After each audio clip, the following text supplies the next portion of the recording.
All right, guys, welcome to the Comic Cast Talk Street Fighter panel. There you guys have it. All right, ladies and gentlemen, how we doing? Good. Yeah. And I have a moment next to Mr. Gerald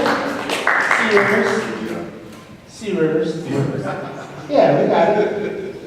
So let's talk a little about like your background with Bison is what most familiar from, but I mean, reading your bio, you do a whole lot of other stuff. I mean, trained Shakespearean actor, with ABC Kids, all that stuff. I mean, we have kids all over the place, which is part of that's what appealed to me, the Shakespearean part. But what kind of got you into voice acting and how did you gravitate to Bison? What kind of background do you have as a video gamer of sorts? So you just kind of fall into it. You want to just start with the 14 question? Yeah, pick one and run with it. How I got started in voiceover, I am a classically trained Shakespearean actor, ironically enough. I got my first degree in theater, and a lot of people said, well, what are you going to do with a degree in theater? And I said, I don't know, theater? And, so I went back to school to get another degree in business. I went to school at Morehouse College in Atlanta, and I minored in theater, and I was working in theater as I was in school. I'm like, all these other people were waiting to graduate before they could go to work. I was already working as an actor. Anyway, I left Morehouse and was in Atlanta, and I was on tour with a theater company called the Academy Theater for about 7 years, and then I was a director for them. When it was time to leave them, I started my own company, a production company in Atlanta called River's Edge Productions. I'll never forget that. I was in my 20s, it was my first company. It was like River's Edge Productions, where we meet your creative needs. And so we were doing a lot of music videos for people at the time, television commercials for TNT, TBS, CNN, and industrials. There were lots of people who had companies who needed industrials to introduce new products and new policies. And with this company, I would prep everything as an executive producer, and then they would say, we need a voiceover. And they'd say, just lay down a dry track for us so that we can get some people a sense of what we want it to sound like. I laid down these dry tracks, and then we would audition actor after actor, and they would say, none of it sounds as good as you. So clients would begin to say, why don't we just use your voice? And I was like, that means I get paid another paycheck. It comes with 3 more zeros. Yeah, okay. Do that if that's what you want to do. So I did that for a while, and I never promoted myself as a voiceover artist. I just consistently had clients to say, we love the dry track, we can tell you what we want, and then you're able to lay it down. And then the first sort of CNN call, this was in the height of the AIDS epidemic, and they were concerned about AIDS and the elderly. And they wanted to hire a voice actor with theater training to do a commercial and a running spot, which was basically poetry about AIDS and the elderly. And that's an interesting job to be offered to you, isn't it? It was, but you know, in this business, whenever they have money, 9 times out of 10 we say yes. We aren't those things. We don't have to be those things. We're actors. And when there's something I can do that's sort of noble and good, I do that too. But I came back to LA and wanted to jump back into voiceover, but LA's market was huge. And it's a huge market and a small niche of a handful of actors who were doing most of the work in voiceover. And as the story goes, I always have a house with a guest room because I always have friends who are musicians who wind up either strung out or kicked out or lose their job or their car or their home or their girlfriend or their wives send them to my house to like get their act together. Or all of the above. Exactly. And a good friend of mine, his name is Josh Phillips, and he's still working. He had an audition and his car wouldn't start.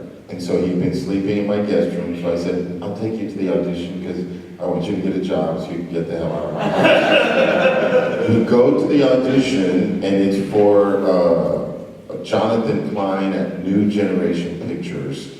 And Jonathan Klein spent some time in Japan and learned Japanese and got really deep into the stories and the culture. And so his company got assigned a lot of these video games that were coming to the States straight from Japan. But that day, I inappropriately in the lobby was on my telephone. Somebody called, I answered the phone, I was having a conversation, and he came out and said, "Are you a voiceover actor?" And I said, "But of course." And he took me back there, I read, and that's how I booked in Bison. And that was over a decade ago. And every game that came out, every other version of Street Fighter that came out after that was mine. And then the industry was small enough that it was his friends and people that he knew that were working on Mortal Kombat, that were working on World of Warcraft, that were coming out of Blizzard, and they would say, "Who's that guy?" And one thing led to another, and I just keep working. So if that audition didn't work for your friend, how'd you get him off the couch? He's still there. No, he's not. No, he's not. He actually moved back up to Denver and started doing his music. There you go. And so he recently came back to LA though. But that's the story of how the whole in Bison thing came to be. Like, who knew? Now, we talk about this all the time about actors and people being in the right place at the right time, but it's more than that. You have to be prepared. So what if you're in the right place and it's the right time? If you don't have it together, none of that's really gonna matter. So I was prepared. I was ready whenever I got an opportunity as an actor. 7 years in college, 3 more in conservatory. It was like, this is an acting job, and I'm gonna go in and do the best job that I can. And the other thing is, I like to think of myself as relatively cool. I mean, I grew up in Compton, and there's a whole nother backstory there, but I like the humanoids for the most part when they're not working on my nerves, but I want to be a guy that people want to work with. So there's nothing phony about me when I go into the booth or when I'm here. I'm just who I am, and they're like, he's just a cool cat. And so that's how we get more and more work. How's that? That's a good path. Egypt, what you got? I want to know who your favorite voiceover character is. Like, your list of voiceovers is pretty extensive. So, like, who's the one character that you just love working with? In Bison is the character with the largest fan base, in spite of some of the other things that I've done that I think are pretty good. But ironically enough, I am the voice of Martin Luther King Jr. So I tour the country and the world doing Martin Luther King speeches. And I go to colleges and universities and government facilities and prisons and homeless shelters and churches and festivals and events all over. And that, I don't make a whole lot of money doing it, and that's my agreement with the King Center, that I'm not gonna get rich doing this work and that I'm not gonna bring shame to this work. But that's the thing, I probably do more and enjoy more, and the audiences for that, it's all live, it's all in real time, and they feel like Martin Luther King's in the room with them. And so I've had the opportunity to meet his wife and his kids and his friends and the people that he marched with, and recently I met James Lawson, who's the father of the modern day nonviolent social resistance movement, and he taught Martin Luther King. And he's in his 90s, as King would have been in his 80s. And recently some friends said he's coming down for a keynote and he doesn't drive. And they're like, we know you're not an Uber driver, but we do drive this man to Orange County. And I was like, are you kidding me? I'll even think about what he's done. No, I drove him down there and of course drove him back. But I spent an hour and a half each way in a car with this man who met and worked and taught Martin Luther King, and then he was listening to my stories and I was listening to his. So the voiceover stuff is great and it's fun, and video games, I just want to say, do not pay the bills. They do not. Video games, at the place where I am, they've got to pay me quadruple or quintuple scale to show up per hour. That's just, I have an agent, manager, team, marketing, blah, blah, blah, and they're not going to settle for anything less than that. But we are not making money per unit sold. So Street Fighter is, you know, worldwide, millions of units sold, and we got paid one time, and we'll never make another dime from that particular version of the game. And so we have to find other ways to make money. The money is in commercials. And most of you have probably heard my voice on commercials and didn't know it was me, which I love that. McDonald's and Bacardi, and I have a huge campaign on the East Coast to get people to stop smoking cigarettes. It's called tobaccofreeflorida.com. And that was another one. I was angry, I'll tell you guys since we're getting the inside scoop. I was angry at some woman who had lied to me about something, and I went to the audition pissed off, and they were like, we want you to be very serious and very angry at the smokers and tell them to quit smoking today. And I went in there with that attitude and said, quit smoking today. And they were like, you got the job. And that campaign alone pays 6 figures every year for at least 5 years, just from that one. So now there's an entire campaign. We do radio and TV and internet and all of that other stuff, but the money's not in video games. It's not in cartoons. It's not in animated films. Wreck-It Ralph was huge. And when they decided to do Wreck-It Ralph, I have a love-hate relationship with the Disney Corporation because I'm on a cartoon called The Lion Guard, which is the sequel to The Lion King, and Simba's son, Kion, is now in charge of the Lion Guard. He's got a hippopotamus and a whole little crew that runs around with him. They wanted me to play his nemesis, which was a character named Janja. So there was no more Jeremy Irons. There was a hyena who was going to be the head of the hyenas. And I went in, and they were like, great. And then they were like, can we have you for a callback? It's like, no problem, I'll come back for a callback. They were like, great. Can you make them less mean? I was like, okay. It was like, well, would you meet with the producers? Okay. Would you meet with the network? Okay. And then by the 6th time, I was like, I'm not going back. Like, I'm an actor, you guys know what I do, I've worked for you before, either you want me for this role or you don't. And then they called about a month later, and I told my agent, I'm not going. And she was like, what? I was like, they don't know me by now. And she was like, Gerald, they're offering you a job. Just chill out. Okay, we don't have to go audition yet again. Then I'm in. And they offered me a different role as a kind of confidant to the king. And what they told me was the kid playing Kion was a teenager. And that they loved my villain so much, but every time they put me on screen with this kid, they just felt like intellectually and emotionally, there was no way this kid was ever going to be able to defeat me. So they tried different things. We tried different things. We wanted you to make them funny, and you did everything we asked you to do, but we just don't think it would have been believable. When they called for Wreck-It Ralph, they said, we have programmers in the Disney Animation Studio who play Street Fighter.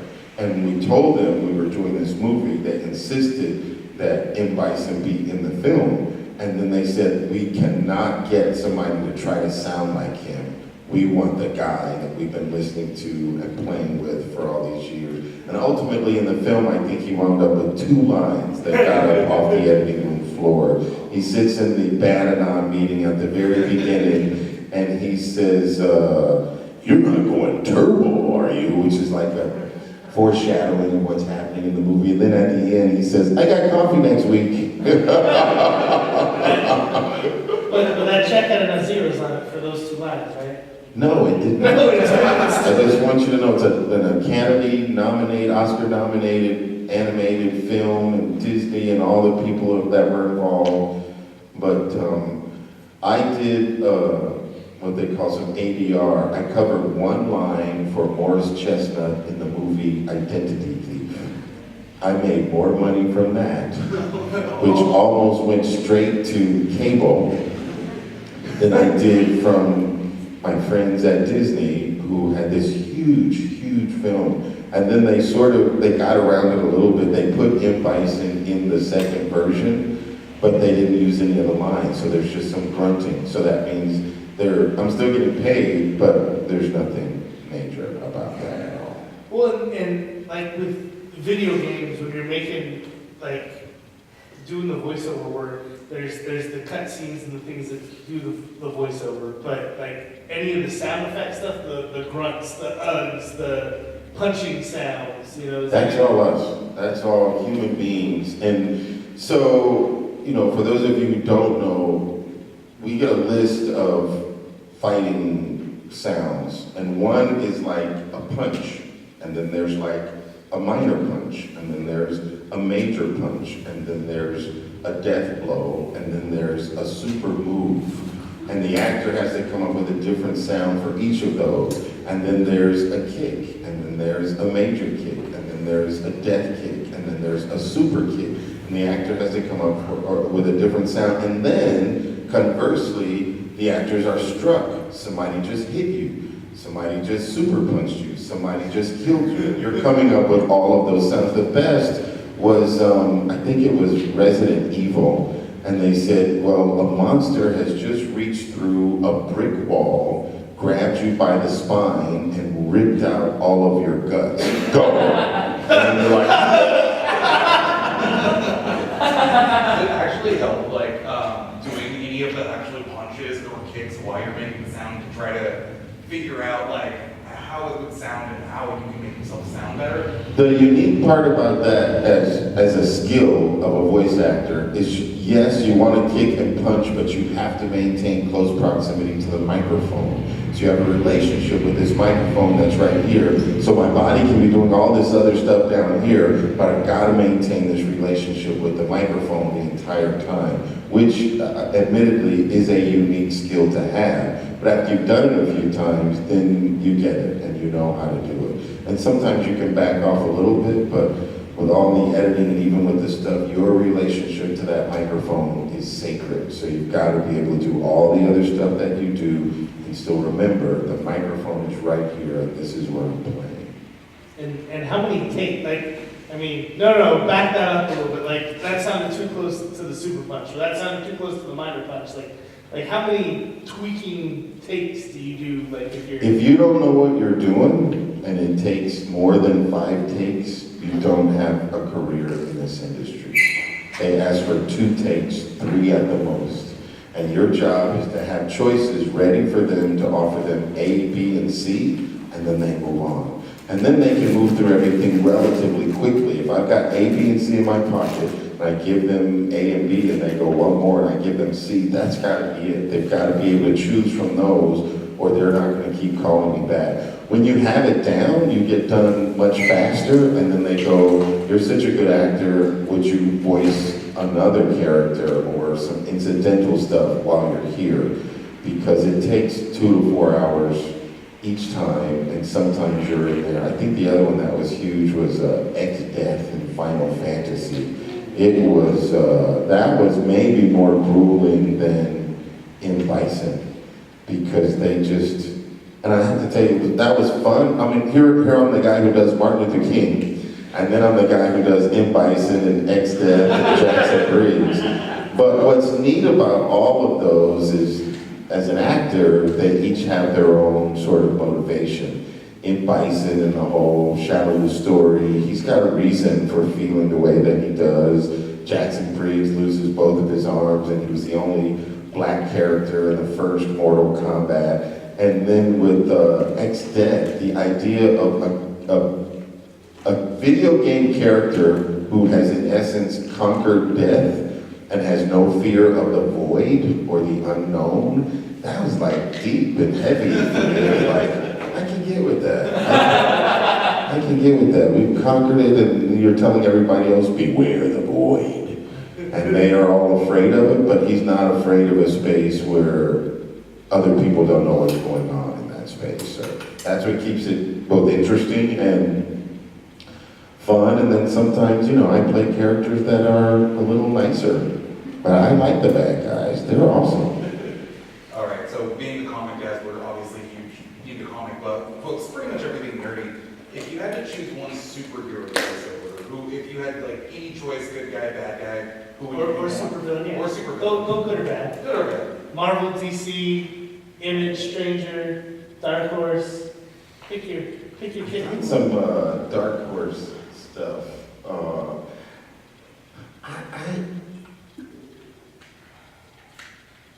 This is gonna sound like cliche, but Batman's image to me is like, first he's rich, he's paid, you know what I mean? And second of all, there's like this sort of stealth, understated quality about him, like I'm just gonna be cool and do what I need to do. I think for me, I mean, just thinking about that off the top of my head, I don't want to be Superman or Spider-Man corny. I want to be like paid and chill. I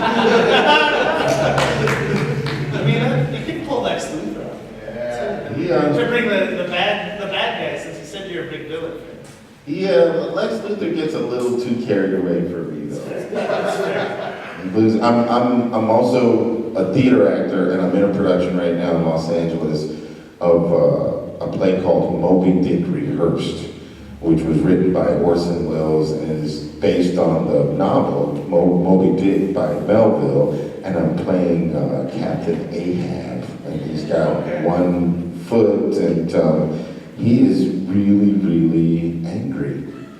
More angry than any of the video game characters, and more obsessed with revenge and lack of forgiveness. And so I'm able to draw on some of that, but he takes it to a whole nother level. For sure. And with your Shakespearean background, is there any like Shakespearean villains that stick out in your head? I mean, I try to read a little bit Hamlet once a year. I try to keep that fresh. There is the character of Aaron the Moor, and he's just fun. I mean, the obvious people would think, well, would you want to play Othello or Iago? And it's just like, this dude, Aaron, he's been wronged, and he's pissed. And those are fun. I mean, often in the Shakespeare stuff, I play character actors and clowns and have fun, and but every now and then I get to play somebody really, really dark.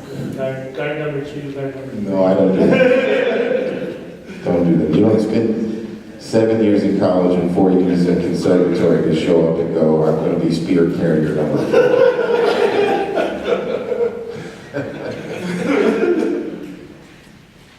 What you got, Richard? I have so many. Let's see.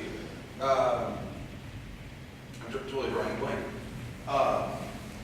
Out of all your Street Fighter games that you've done, have you found that you like doing like any games other than previous ones? Because you've done several Street Fighter. Yeah, there was Street Fighter, there was 4 and 5 and Deluxe and Super, and then the ones that were, I think, more fun for me was like Street Fighter versus Tekken, or Street Fighter versus Capcom, where he gets out of his world and gets to fight and defeat people with like a totally different set of, those were fun for me to do and to see. And occasionally I go to a video game arcade and I stand behind kids who are playing the video game. And I start talking like in Bison while he's there. It's in stereo, kids. So like with a character like M. Bison, that movie with John Claude was bad. but Raul Julia, it was Raul Julia's last credited work. And do you like look at that and look at, Raul and how he kind of did the character to steal some of your inspiration, or did you kind of not at all? When I played Street Fighter as a kid, so I was familiar with the game, and I can't remember the character's name, but he looked like a Samoan, and he'd have these arms that would be E-Honda. E-Honda. So I was familiar with the game, and as a kid, people avoided M. Bison because he was too difficult and too complicated, and he was impossible to defeat. So when I got the first audition and got the first role, that's what was in my mind, not somebody else's presentation, but the idea that one, he has a history. He didn't just show up like this, like some stuff happened and he was not happy about the way that they went down. So that's the stuff that's brought to the character of M. Bison, my own childhood experience and impression, and getting a good backstory from Jonathan Klein at New Generation Pictures, who had been in graphic novels and who went to Japan. And he provided me such, as an actor, such insight and background on who M. Bison was and why he was the way that he was. So it's as much his vision of the character as it is my interpretation of what his vision was. But I was not influenced.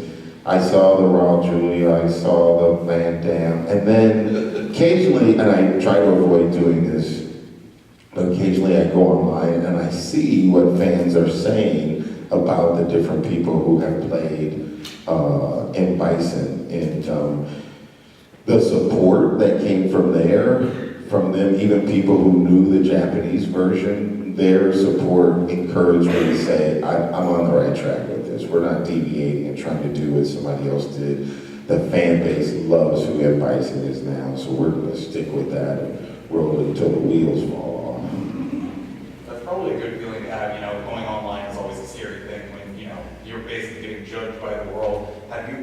This is probably a rough subject, but have you ever got a role where you actually went and looked online and people did not like it? There have always been mixed reviews, but I think it was X-Death, and somebody said it sounds like he has stomach problems. I mean, the vast majority of the comments were not like that, but they were like, does he need to go to the bathroom? And I was able to just, and again, when because we did Dissidia, and then they were going for 2 more after that, we went back, and the creators and the feedback that they got was, this is who he is, you have found who he is, we want you to just stick with that and roll with it. So the fact that 3 or 4 people said something, it's like, as an actor, you develop thick skin. People are gonna say things, newspaper articles are gonna come out, theater reviews, movie reviews, they're gonna say what they're gonna say. My question for me is like, did I do my job? Did I do the best work that I could do? And are there people who appreciate the work that I did? Because the haters are gonna hate, and let them hate, and they're entitled to their opinion. And sometimes we can learn from them, and sometimes it's just not what they had in mind, but I know what the creators and the producers asked for, and I gave them what they asked for. So, I mean, one of the kind of things I've taken in talking to you, kind of the idea that luck is where talent meets opportunity. And I mean, just in listening to your stories and listening to that, would you kind of buy into that adage, or would you say there's more to it, or kind of you make your own luck, or? I think what's for you is for you. I don't think anybody can take something that was meant for you, but you can lose it by not being prepared.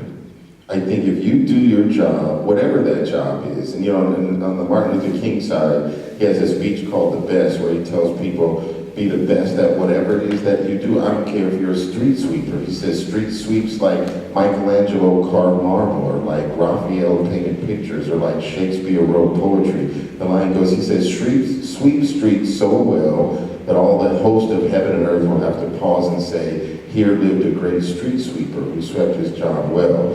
And so this business is so competitive, not just acting, but voice acting in particular, that we are fortunate to have a job. I was talking to a lady on the convention floor. You have to be who you are. There's a piece of me that's brought to every single character that I do. I'm not trying to be somebody else, because that job's already taken. And so it's my job to create something that is uniquely from me and from a real place. And by that, I mean, if you try to copy what somebody else sounds like, you might be able to get one job, but you won't have a career because it won't come from some place that is real. And I watch people come in and out of this industry and, you know, come out like a cannon and think they're going to be it, and 2 years later you never hear from them anymore. And then there are other people like these guys I'm on the floor with today who have 10, 20 years and we're still rolling. And the people like us and they call us back and they ask us to go to work for them again. And so it is being prepared, and it is having a lot of people say no. Some people are just going to say no. You might have to audition 50 times before one person says yes, but then you get one job and it pays you $100,000. You're like, I'll go through another 50 no's. And I'll be prepared every time because there were projects that I turned down that went on to do really, really well. There were projects that I took on that flopped, that I thought, oh, this is gonna be great, and like, you've never heard of it. It never even got released. And there are other things that's like, damn it, I should have done that one. But there's no second guessing, there's just gratitude. And I think gratitude is the attitude to take you to the next place. I'm grateful for what I have now. I've never done one of these convention things before. I really wasn't interested in doing them because I was like, I don't know if that's my world, or I don't know if that's what it's about. And you know, I know this sounds strange with me sitting up here, but I'm relatively private and shy. Like you put a microphone in front of me, whoa, whoa, whoa, whoa, whoa. It's like you take that away, you take the camera away, you take the audiences away. I play golf and I lay down and play with my 3 dogs, do you know what I mean? And so I was like, how many of these people can I... Doing Martin Luther King's different because those people are like, I met Martin Luther King and I marched in the Civil Rights Movement and I was at the March on Washington. When they want to come up and shake hands and get an autograph, get a photograph, and they're crying and they're talking about what their experience was, that's different than playing a game that people can be obsessed with, and then sometimes they think you're really like that person, like that character, and I'm not. That's the fun of it. You know what I mean? That's the beauty of it. Like when I leave the booth, I leave in Bison inside of that booth. Bye-bye. I'll see you next time when they pay me to be you again. I remember I was on the red carpet in Hollywood, and it was the opening of the first Wreck-It Ralph, and they were just like, how does it feel to be obsessed with taking over the world? And I was just I remember thinking like, I'm not sure how that part feels, but my feeling for M. Bison is that in some ways he is a real person with some issues and some challenges and some desires and some goals in life, and so that's what we play, a real person. I mean, I told this girl on the floor, a career in voiceover is not based on how you sound, and I know that sounds crazy, but it's not about how you sound, it's about how you make people feel.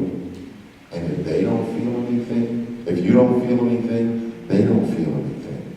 So many of my characters, if you listen to them, they sound vocally similar, but the emotion and the intention is different. And I don't care what the feeling is you evoke from another human being, whether it's anger or hatred or love or joy or jealousy. The definition of power is to define your own reality and to get others to accept it as if it is their own. That's what happens in the video world, even for a split second. As actors, we only want 4 seconds on stage where somebody forgets that they're watching a play and that they are engrossed. That's power. And so along with it comes a certain amount of responsibility, but the most important thing is to be grateful. Because there's a lot of people doing jobs that they hate. And to be able to do something that you love to do and to get paid more money than most of the people that you know, other than the other people who are in the same industry making that kind of money, it's crazy. Do they have questions? Are we done? Does anybody have? Yeah, You talked a little bit about bringing a little piece of yourself to each of your roles.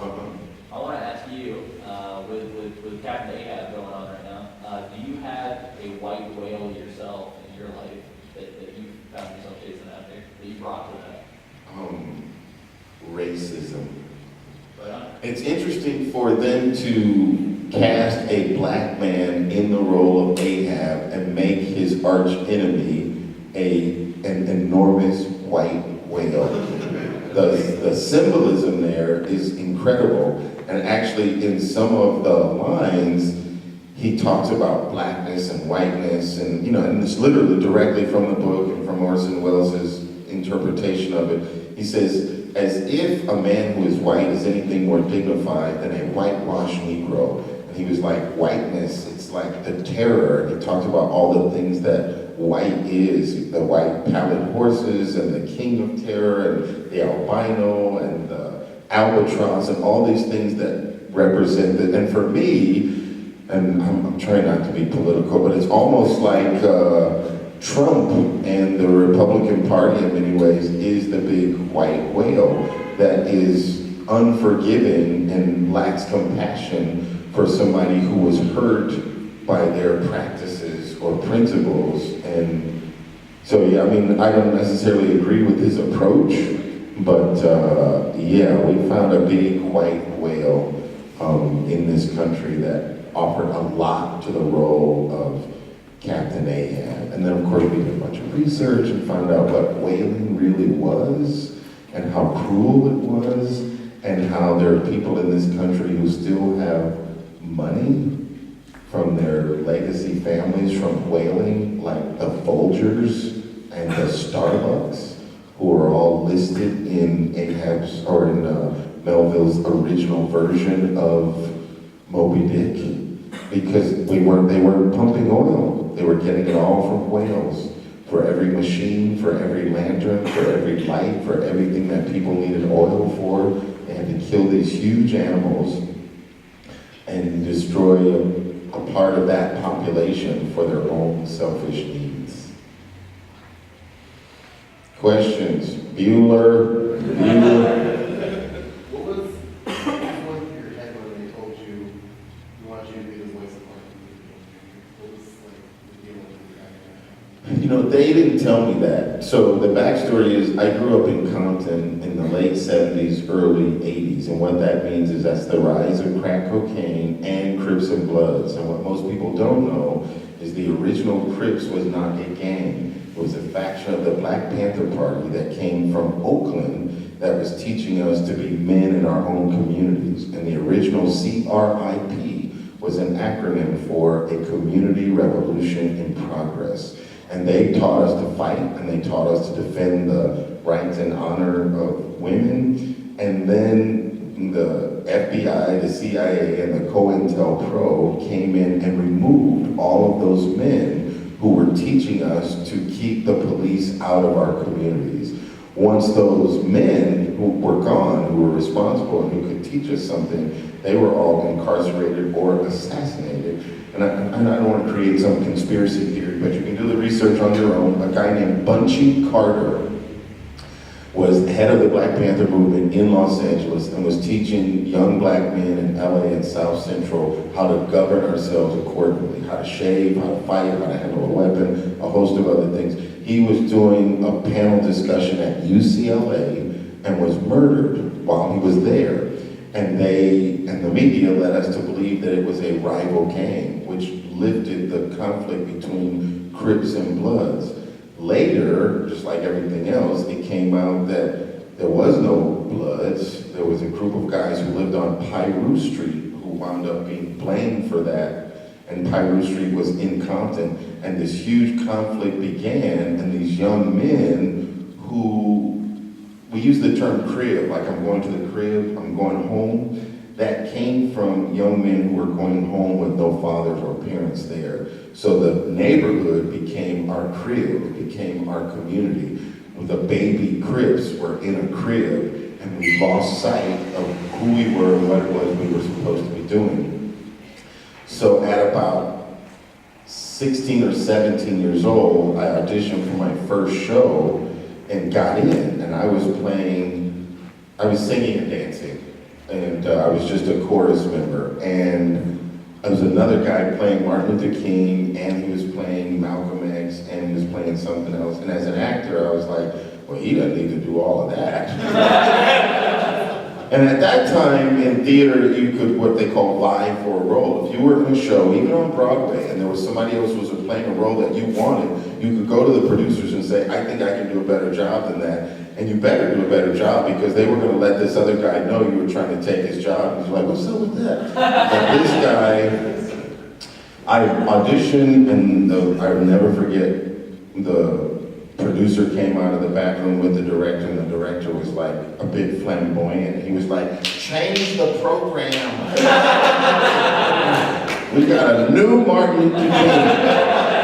And I had to get permission from my probation officer to leave the state of California to go on tour with this company. And I only wanted to go if I was going to do more than like be singing and dancing in the background. So then I get back home and my mom's like, how do you go from being in trouble and being out there in the streets and gangbanging and being on probation to being on tour to 7 major cities on the East Coast? And I was like, well, I play Martin Luther King. And she was like, will you do it at my church? So then I did it at the church, and somebody there said, that was so good, will you do it at the Compton Library? And I was like, okay, and did it at the library. And somebody there said, would you do it for the Boy Scouts? And I said, yeah. And then they were like, will you do it for an elementary school? And for those of you old enough to remember, and they told 2 friends, and so on, and so on, and so on. And here 37 years later, I'm still doing it. Only now we have discussions on college campuses about what the actual teachings of Martin Luther King really were. And for a while, I thought, I'm not going to do this anymore, because people think I'm Martin Luther King, and I had to say, I'm not the next Martin Luther King, I'm the first Gerald C. Rivers. I believe in this, and it's teaching me something, and it's affected me, and now I can go into prison and talk to men and boys who are incarcerated and say, I can tell you that I've been there. I'm not some dude that's like, I grew up with a silver spoon and I'm saying what you're doing is ridiculous. It's like, dude, I get it. I was angry and poor and fighting and violent, and my life is different now. And there is a better way. There is another way that allows you to maintain your dignity and your control and your strength as a man and as a human, blah, blah, blah. So it kind of chose me. And I couldn't escape it. People keep calling. Like, they just keep calling. So of course I had to learn more than the paragraph from the I Have a Dream speech in that show. And by now there's probably 35 speeches and sermons committed to memory. And then they let me go to Boston University where King's handwritten papers are held. And I go into a room and the cameras are on. You have to wear gloves. But I literally could do my research by looking at his handwritten papers that led to speeches and books and sermons later on, and I cried like a baby. I couldn't believe like my life had led me to this point where I'm sitting in a room enclosed in glass with white gloves on with 16 boxes of Martin Luther King's handwritten papers, and all of that as an actor informs what I do when I go out to present that work. I know that was a long answer, but no, it's awesome. Yes, sir. First off, I think you make a better Batman than the actor that shows. Are there any projects you would like to work on, like TV shows? They're bringing back a lot of things. Is there any movie projects or shows that you personally would like to work on? Because you said that you lived in Atlanta. I can't help but think you make a great addition to like The Walking Dead. Yeah, there's a guy on The Walking Dead that somebody thought was me. Oh, yeah. Like, people are like, yeah, that could be you, man. Oh, yeah, he does.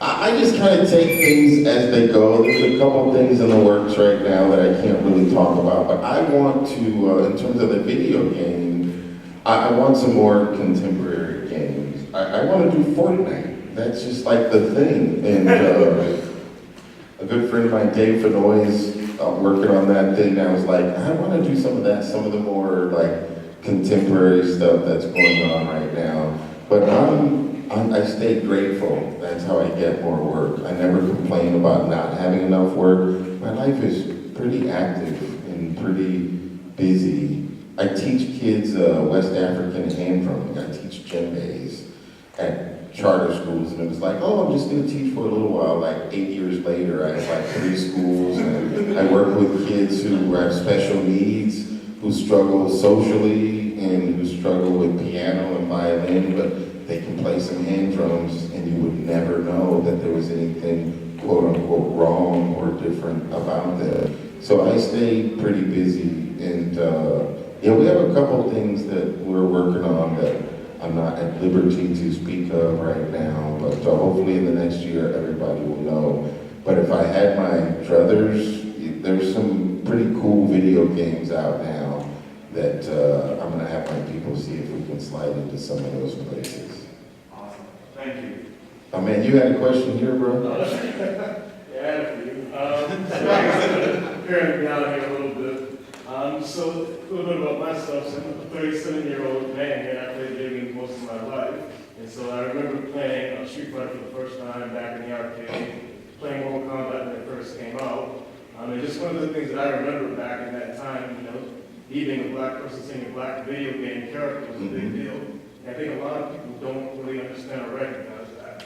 And so it's just very interesting looking back on that now, you know, looking at a person who contributed on that creative side of that, you know, brought that character to life, and some of these other characters. I just wonder from your perspective, sometimes people understand and recognize, you know, how that's going to be received by, you know, certain demographics or certain people, or how does that influence how you bring some of these characters to life and make it so that it's receptive to a lot of people? The honest answer is it doesn't. My job is to do my best job, and I can't help but bring who I am and my experience as a black man growing up in the inner city to everything that I do. There are times when that's not apparent to an audience on the other side, but I'm telling you from one brother to another, I can't not be black. Do you know what I mean?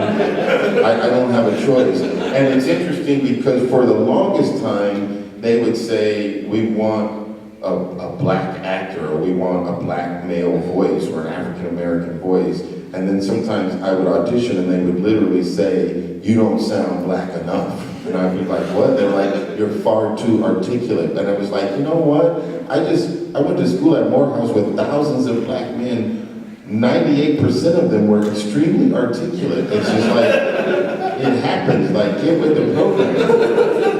It's like we're not all, and now what's happening is if you really listen to what's out there, they are going for less polished voices and more voices that sound somewhat urban, or dialects are welcome. There used to be a time when you couldn't sound Latino unless it was a caricature and not an actual character or human being. That's changing. Even like the classic Asian video games where it's like these voices that we made up in our mind because we watched some movies when we were kids.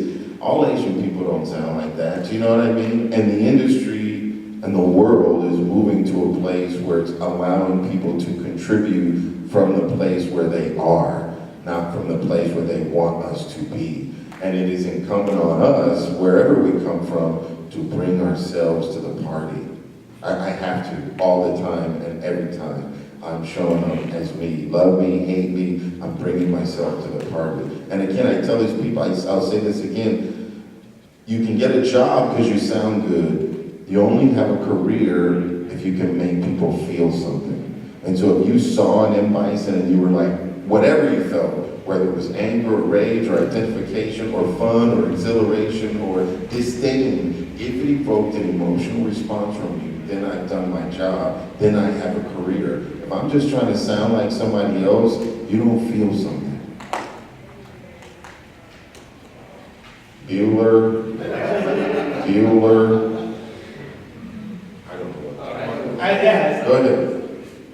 So I actually watched one of your videos where you were doing a Martin Luther King speech. It was pretty dead on, I'll be honest. And so sometimes I wonder when you have, or when you do these speeches or presentations in front of people who are actually heard Martin Luther King's voice, you know, in the blood, in the flesh, how is that oftentimes received? And are people relaying their emotions and how they feel about that, or giving you feedback? And what is it that you're hearing from people who really heard his voice firsthand? Oh, you're gonna make me cry just thinking about it. It's intense, and people are moved to tears in rooms that are filled in the thousands. And some people say, I knew Martin Luther King and I marched with Martin Luther King and I feel like he was in the room. Some people suggest you're channeling him because they're like, your face changes and your voice changes and you're in a place where even people that know me, and with little kids who've never heard Martin Luther King before, as little as kindergarten, they sit in awe. There is something about this man and this teaching that transcends age, gender, race, economics, politics. It's like it cuts to the core of who people are and the best in us. So to have his wife's blessing, to have met his children, to have met his best friend, because back when I started, there were people doing Martin Luther King and there were some copyright issues and they were trying to stop people from doing it. They were like, you don't have a right to this. And so what happened with me is I had some attorneys from the King Foundation come to me and say, you're going to school here at Morehouse and you're doing great work. We're going to offer you our blessing. Don't get rich and don't bring shame to this work. And that's what I've honored since then.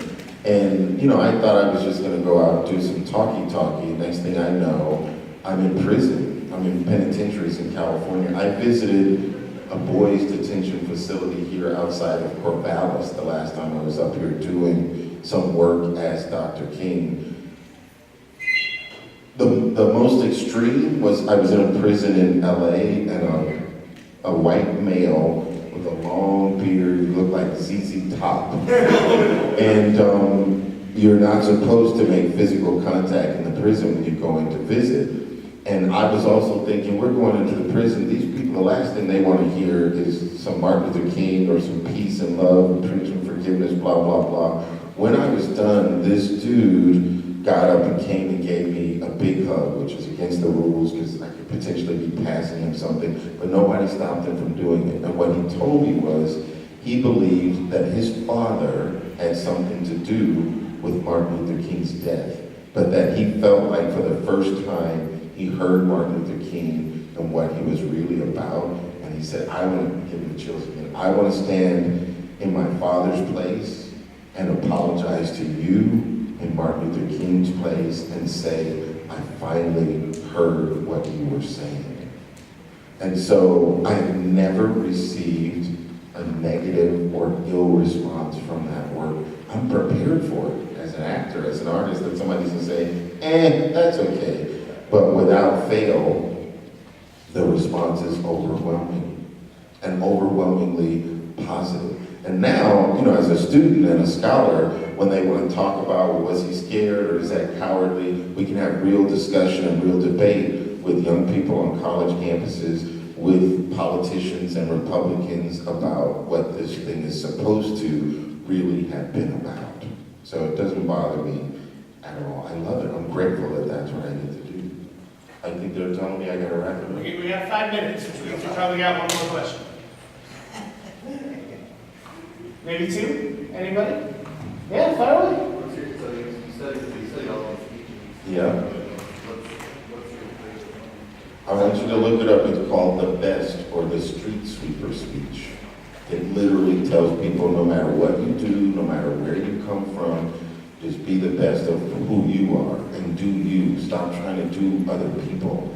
And he was like, doesn't matter what you do. And so for me, both in terms of voiceover, for a little while, at one point in my career, my kids think like Dad's always been rich and Dad's always been able to pay for a college education for us and buy us a car and send us to Europe when we want. They don't remember when Dad was also working at a mattress store, do you know what I mean? Selling mattresses to try to make ends meet. But when I sold mattresses, I was the best mattress salesperson in the company because I took this attitude that said, whatever you're gonna do your best or don't do it. My grandmother used to quote King, and I didn't know she was quoting King then, and she would say, whatever you're gonna do, just be the best. She said, even if you're a thief, be the best thief. So when you get caught, then you put your ass underneath the jail.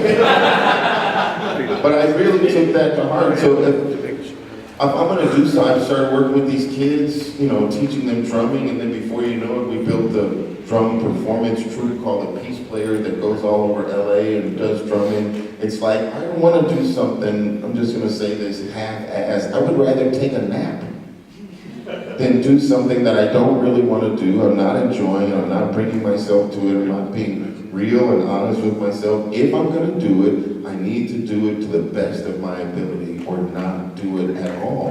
And I tell people this too, if you do something that you love, someone will love what you do. So many people are working on jobs that they hate. Now, I'm not telling you to go quit your job at the factory or wherever it is that you work and go pursue your dream and forget about paying your bills, because there is a way to do both. There is a way to pursue your dreams and pay your bills, but I think you have an obligation to yourself to be the best you that you can be. And nobody else can do you. The other thing that King teaches me, says, I can never be what I ought to be until you are what you ought to be. And you can never be what you are to be until I am what I ought to be. And this is the way the world is made. It's called the interrelated structure of reality. It's like, it's the truth. Like, the better I do my job, somebody somewhere is inspired to do their job. I don't want them to do my job. I don't want them to compete with me. I want them to do you. You can't do me. I got that one covered. And I'm doing a pretty good job at it. And I can't do you. Too many people who should have been doctors wind up plumbers. And people who should have been plumbers wind up real estate salesmen. Do you know what I mean? That wasn't their passion. That wasn't what they were meant to do in life. But in this world we live in now, it's like somebody did something and they made money, and then there's this huge rush. Everybody wants to go and do that because they think they can make money. And then they wonder why they can't. And then the people who are making the money are making the money off of the people who are doing things that they know they will never do. That's the Donald Trump model. Here, come to my school and I'm going to teach you how to do what I did. And ultimately, I just want you to pay so you can chase a dream that you'll never catch like your Moby Dick. And there are people who are making a lot of money doing seminars and workshops trying to tell you about how they got rich, but they got rich doing them. You can't do them. You got to do you. And I think if you do that, the whole universe shows up for you to support you in what it is you know you're supposed to be doing. And it doesn't matter what anybody else, man, this turned into one of those talks, but it doesn't matter what anybody else thinks about what you do. Stop thinking about what other people are thinking that you are thinking about. That's a waste of your time. Start thinking about what it is you know you're supposed to be doing with your life. And then it gets fun. And then you get paid. Okay, that's enough. Yeah, that's enough. Sure. Tie everything together. I have a hell of a time listening to you talk. And I know you've certainly been one of these, so I'm like blown away that I get to see you do this for the first time at one of these. How are you digging it? Are you digging it being here? From what I understand, this is a relatively small convention, and I've had a few people come and see me at the table. But if we can have real dialogue, this is much more important and valuable to me. I probably shouldn't say this, than signing an autograph. Do you know what I mean? Because the truth is, with that autograph, some of you guys are gonna lose it. I'm gonna write on a shirt, the shirt's gonna get washed. But if you have an experience like this, you'll remember it. You'll say, I met that dude. I saw him Bison. He talked to me about Martin Luther King.